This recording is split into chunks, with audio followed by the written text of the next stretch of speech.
didn't sell vodka.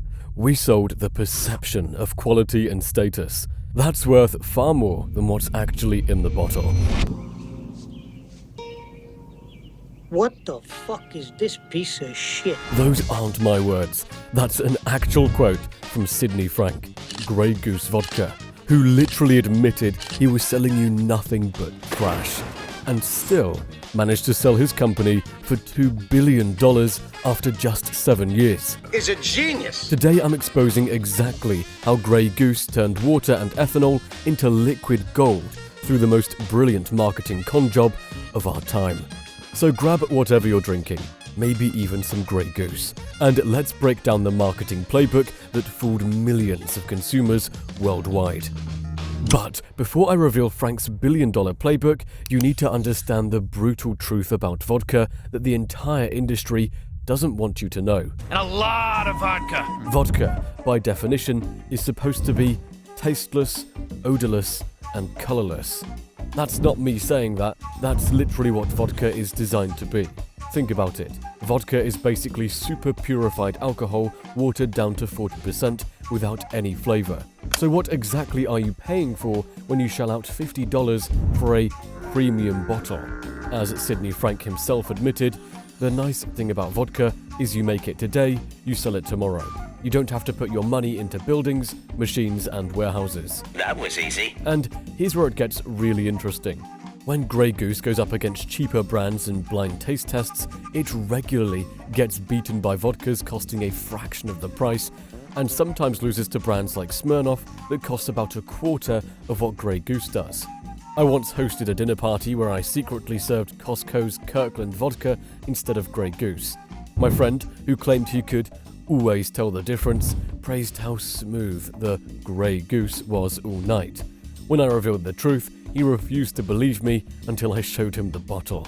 This illustrates something profound about marketing.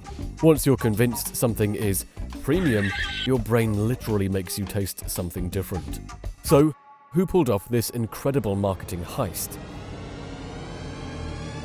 Meet Sidney Frank, a guy who, before Grey Goose, was best known for turning Jägermeister from a German digestive into the shot of choice for college students.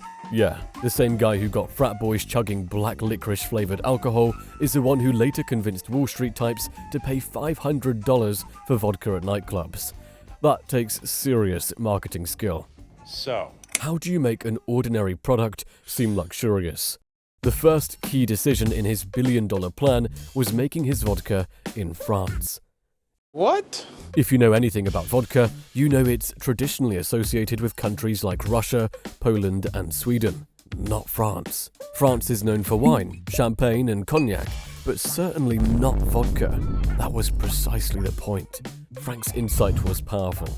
France has the best of everything. It's the home of luxury.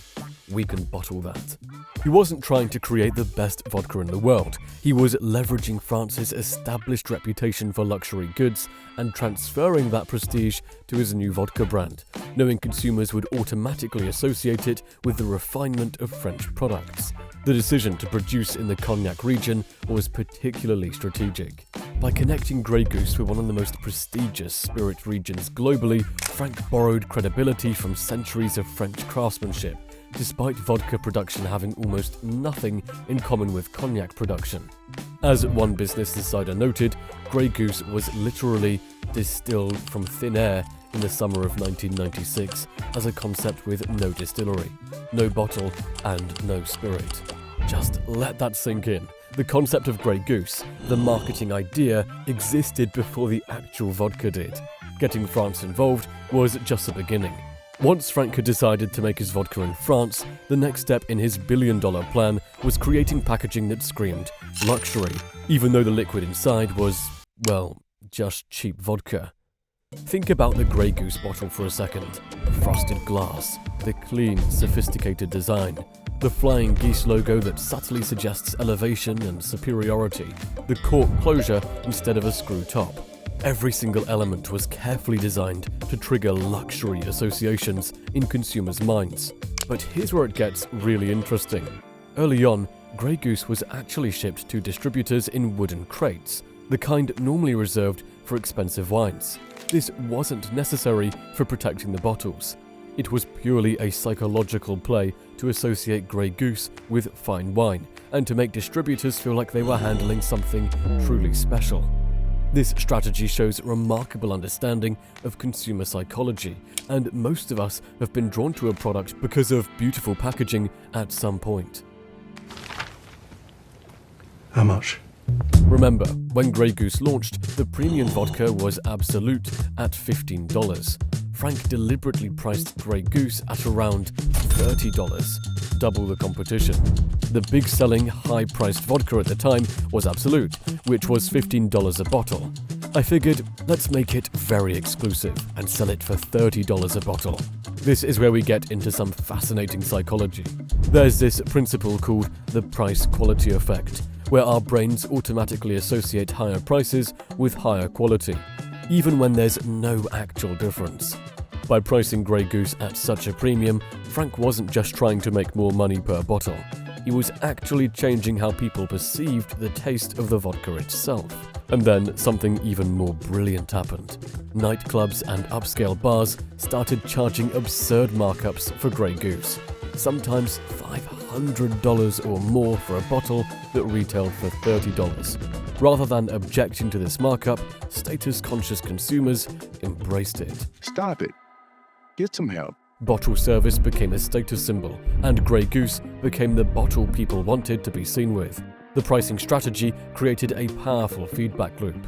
Grey Goose was expensive, which made people think it was superior, which justified the high price, which reinforced the perception of quality, which allowed for even higher spending. Now, you can't just slap a fancy price tag on a product and expect people to shell out billions. You need a story, preferably one that sounds authentic but is difficult for the average consumer to verify. Frank brought in Thibaut, who had a background in cognac production, to create an aura of craftsmanship around Grey Goose. The brand developed a narrative around its field-to-bottle philosophy, talking about the soft winter wheat from Picardy, the limestone-filtered spring water from Gensac-le-Pau, and the meticulous production process overseen by Thibaut. This narrative served multiple purposes. First, it gave consumers something to talk about, specific details they could mention to sound knowledgeable when ordering Grey Goose. Second, it created the impression that Grey Goose was somehow fundamentally different from other vodkas, even though, chemically speaking, the differences were minimal. Perhaps most cleverly, Grey Goose emphasized its single distillation process at a time when other vodka brands were boasting about being distilled multiple times. Instead of distilling multiple times, Grey Goose only distilled one time. It's similar to students who studied briefly before an exam yet still earned top grades, unlike classmates who studied for days. Let us know in the comments which type of student you were, and subscribe if you're enjoying the video. So what was actually a cost-saving measure? Grey Goose took it, spun it as a quality feature, and claimed it preserved the natural qualities of the ingredients. I understand nothing. Now, once Frank had everything, the product, the packaging, the price, and the story, the next step towards his billion-dollar payday was controlling exactly where and how people encountered Grey Goose. He identified exactly where his target demographic, wealthy, status-conscious consumers, would be gathered, and he made sure Grey Goose was there, associated with philanthropy and exclusivity.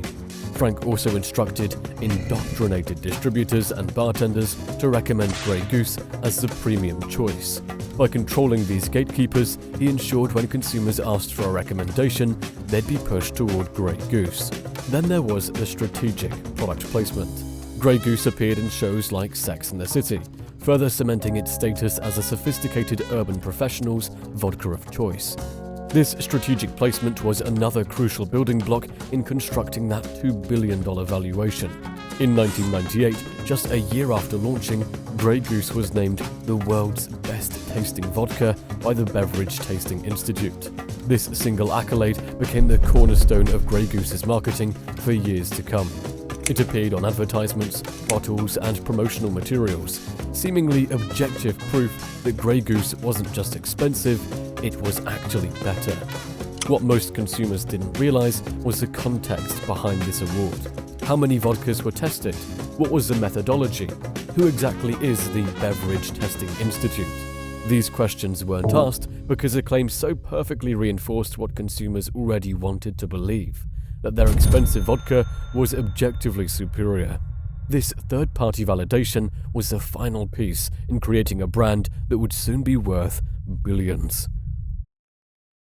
It all got very dramatic for a second, didn't it? In 2004, just 7 years after launching Grey Goose, the moment we've been building to, Sidney Frank sold the brand to Bacardi for a mind-blowing $2 billion. In less than a decade, Frank took a product that costs pennies to make, dressed it up with clever marketing, and flipped it for $2 billion. By 2008, Grey Goose had captured 6.3% of the US vodka market and an astonishing 55% of the luxury vodka market. Worldwide sales exceeded 32 million litres that year, and the brand has continued to grow. In 2016, Grey Goose sold nearly 4 million cases, and at the 2023 US Open alone, they sold more than 550,000 cocktails, a 10% increase over the previous year.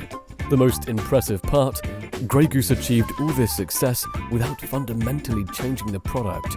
They didn't invent some revolutionary distillation process or discover some magical ingredient. They simply understood that in the luxury market, perception is reality. And that perception was worth $2 billion. Grey Goose didn't just create a successful brand, it created an entire playbook for turning ordinary products into billion-dollar luxury goods through perception management. After Grey Goose's success, the market was flooded with ultra-premium vodkas, each with their own elaborate origin stories and distinctive bottles. Suddenly, we had vodkas filtered through diamonds, made with glacier water, infused with gold flakes, and commanding prices of $100, $200, and even $300 per bottle. The Grey Goose effect extended beyond vodka too. Across the spirits industry and beyond, marketers studied the Grey Goose playbook: create artificial scarcity, craft an intriguing origin story, control distribution, establish a price that creates its own perception of quality, and give people something to talk about. In recent years, Grey Goose has continued to evolve its marketing. The brand launched a Fly Beyond campaign in 2013 to emphasize its French heritage. More recently, it has focused on relatable luxury and experimental marketing, with campaigns like Boulangerie François, pop-up bakeries serving bread made from the same wheat used in the vodka. But at its core, Grey Goose remains what it always was: a triumph of marketing over substance. Wow. So what can we learn from the $2 billion Grey Goose story? First, never underestimate the power of perception. Sidney Frank understood that people don't buy products, they buy stories, status, and identity. Grey Goose wasn't selling vodka, it was selling the idea of sophistication and exclusivity. Second, price itself is a powerful marketing tool. By setting a price point significantly higher than competitors, Frank didn't just increase his profit margin, he actually changed how people perceive the product. Third, control every touchpoint. From the bottle design to the distribution strategy to the celebrity associations, every element of the Grey Goose experience was carefully managed to reinforce its luxury positioning. And finally, perhaps the most uncomfortable lesson, we're all susceptible to these tactics. Even if you're rolling your eyes at people who pay $50 for Grey Goose, I guarantee there's some area of your life where you're paying a premium for perception rather than substance. As Sidney Frank himself said, we didn't sell vodka, we sold the perception of quality and status. And $2 billion later, it's hard to argue he was wrong. But hey, that's just my take. Let me know in the comments what you think. Is Grey Goose worth a premium, or are there other perception brands you think are even more overpriced? Drop your thoughts below, and if you enjoyed this deep dive into marketing psychology, hit that subscribe button for more content just like this. Peace out.